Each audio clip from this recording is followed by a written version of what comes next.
It's Talk the Vote Live here on News Talk 92.3 KTAR and our post-debate wrap-up. Rob Hunter is here. My name is Chuck Powell, and I think we both agree a little dull, right? Oh, it was nerdy and it was wonky, and normally, Chuck, I'm the kind of guy that likes that nerdy, wonky stuff, but tonight I was like, oh, when is this thing going to be over? So can you find a winner? Can you find a shred of light in all of this dim forecast? I think Romney won. I think it was his debate. He had to come out and win. I don't think he had a knockout punch or anything, but he did do better than the president did. Had a couple of liners in one. He says, Mr. President, you can't make up your own facts. I thought that was a pretty good one.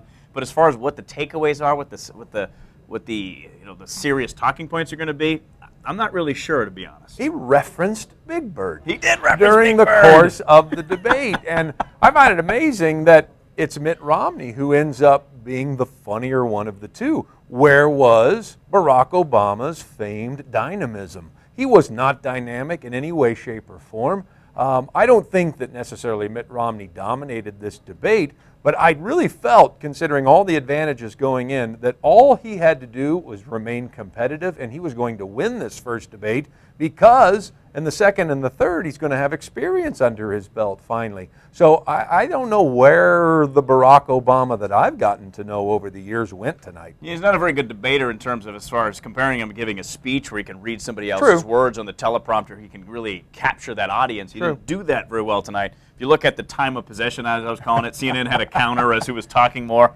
Barack Obama, the president, 4 minutes more than Mitt Romney before the opening statements. But a lot of that was just kind of slow and sort of just kind of dragging out. Deliberate. It was very much so. It was like he was playing, someone said on Twitter, prevent defense. Yeah, he even got, I thought, lost in his own facts at times, where Mitt Romney was at least a well-oiled machine, which has been a knock against him in the past because he's been too robotic. But robotic actually paid off. It was actually the better strategy.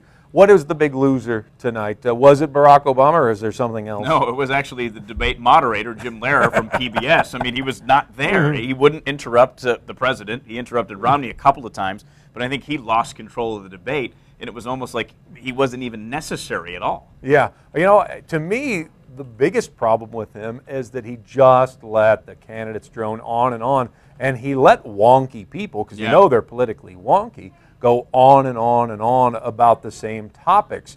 There was an opportunity to cover so much ground, and Jim Lehrer it was like he was riding a bicycle across Asia.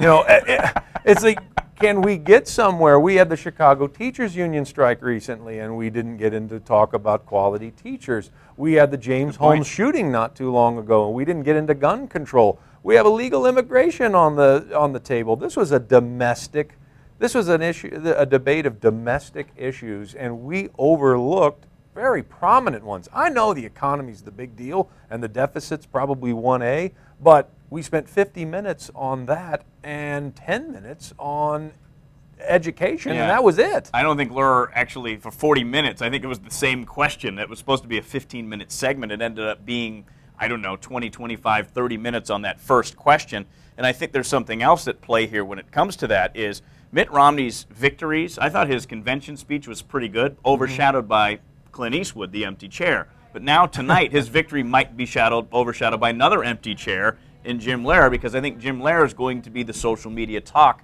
today, tonight, tomorrow. Yeah, everybody is talking about Jim Lehrer and how he probably hosted his last presidential debate. And so it's unfortunate that it has to come to that. But, tonight, to me, it was a situation. You know how you tell a team, you're always surprised, like in a championship sporting event, when one of the two teams or both of the two teams comes out flat. It's like, there's no bigger game that you're going to play. This is what you played all year for. How are you not fired up for this championship affair? They're in the playoffs. They're the only two combatants left, Rob, and this was flat. You sort of expect Mitt Romney not to be over the top, but where was Barack Obama's passion? Where was his energy tonight?